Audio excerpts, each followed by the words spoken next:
For the first time in the Syrian conflict, a regime soldier has been prosecuted for a war crime. The evidence against him? A Facebook post. Mohammed Abdullah claimed asylum in Sweden in 2015, but activists recognized him from this online photo, smiling, surrounded by dead bodies. So instead of receiving refuge, he got an 8-month prison sentence for mistreating corpses. Now, the Syrian conflict has been going on for 6 years. So why is this the first time prosecutors got a conviction? Well, Yasser Tabara is here to help us answer that question. He's a senior fellow at the Omran Center for Strategic Studies and a former spokesman for the Syrian interim government. Yasser, good to have you on the program again. So this guy, asylum seeker, Syrian, goes to Sweden, Mohammed Abdullah. These activists, notify the authorities and he's locked up for 8 months. How important is this ruling? Well, obviously 8 months for something so horrific that akin to basically a war crime is a little bit more than a slap on the face, on the wrist. However, I think considering that over the past 7 years you have hundreds of thousands of people that have been subjected to the most brutal of executions and war crimes, it is significant that this is the first incident of international accountability and end of impunity for these types of crimes. Do you accept the judge's decision that you can't prove from the photograph unless he actually confesses that he actually killed anybody? Well, he was there. Yeah. That is essentially the biggest problem in prosecuting in countries that have very little connection to the crime that took place, that the act took place at.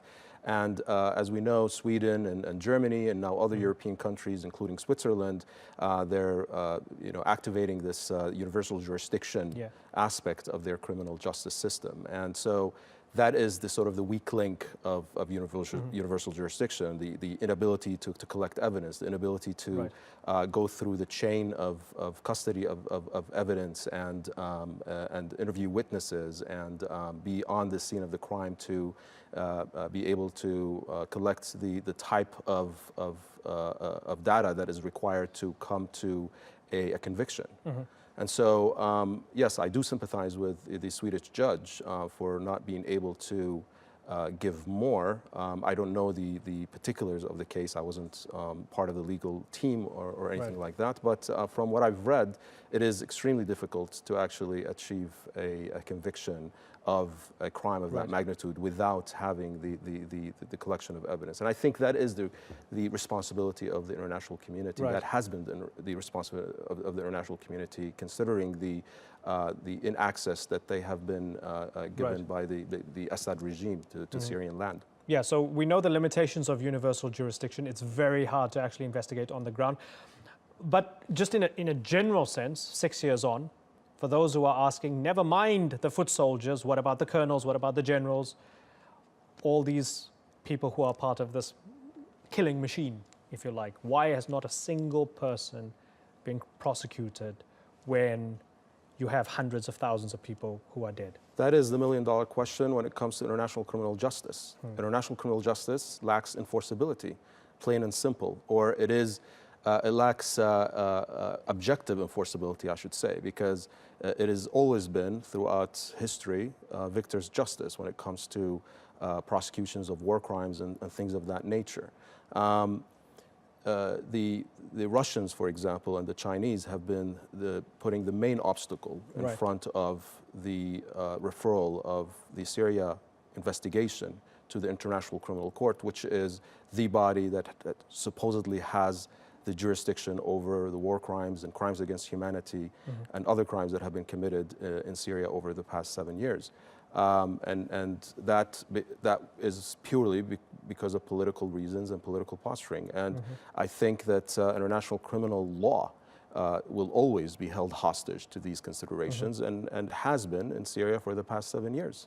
Interestingly, on the other side of the coin, if you like, if you put Assad's regime away and we look at the other side, we've seen life sentences, when it came to people who were convicted of killing or executing regime soldiers. So we saw it in Sweden, we saw it in Austria as well.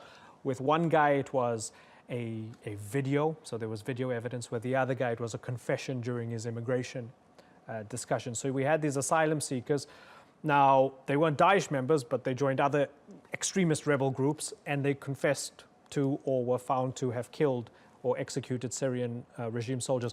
When those guys get life sentences, do you feel that is just?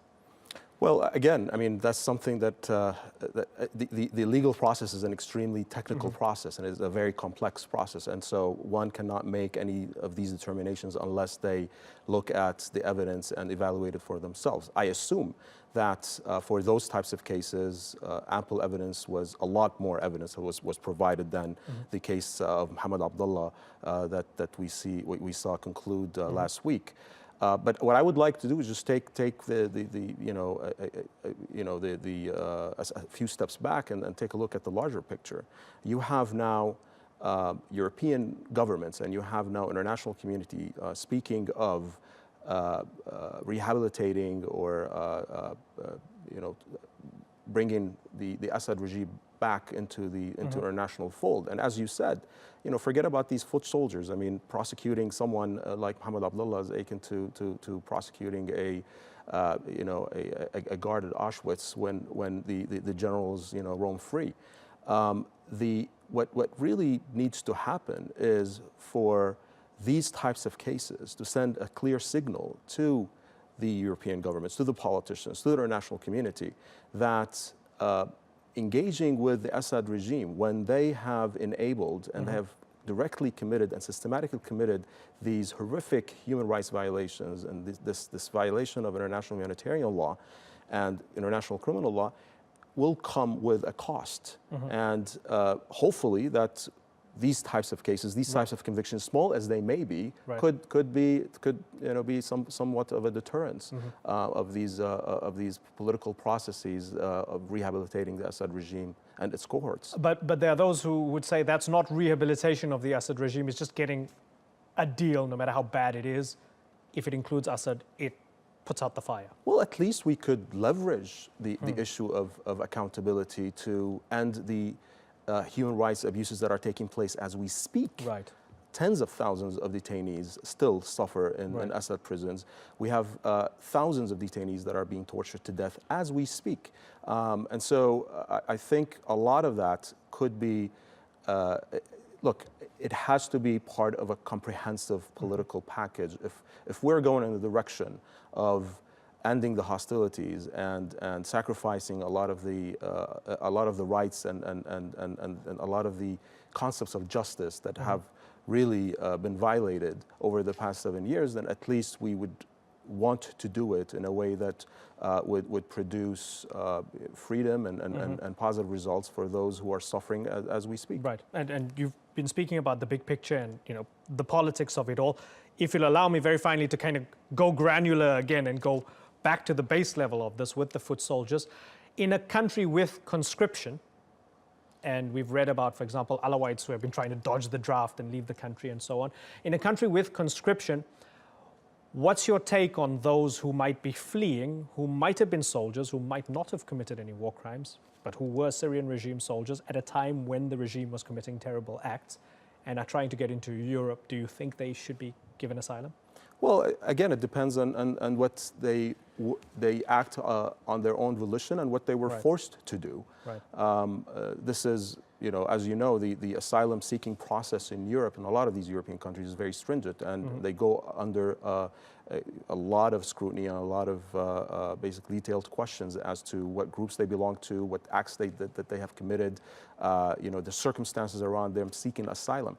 But yes, obviously, within the tenets of international criminal law, if you are a foot soldier and you were forced to do something that is contrary to ethics and human rights, then it is your commander that is held responsible for that act more than the foot soldier themselves. So yes, I think those things must be taken into consideration, and these people have to be given due process and due diligence. Will there only really be true justice once the war is over? I highly doubt that. You know, the history of international criminal justice shows us that it was always a product or a function of the victorious politics of the time. And so there are many mechanisms that we can move forward in that potentially can deliver, you know, partial justice, that can deliver a certain measure of transitional peace and transitional tranquility. But to attain absolute justice is something that as Syrians, I think most Syrians have give up on. Just seeing how the dynamics of the international powers have played out in the past 7 years, especially in the past couple of years, where you have a major international power that, as we speak, has been committing war crimes by using air force in different parts of Syria. So how do you reconcile that with a transitional process that actually seeks accountability? I'm not sure. Yasser Tabbara, always a pleasure having you on the Newsmakers. Thank you.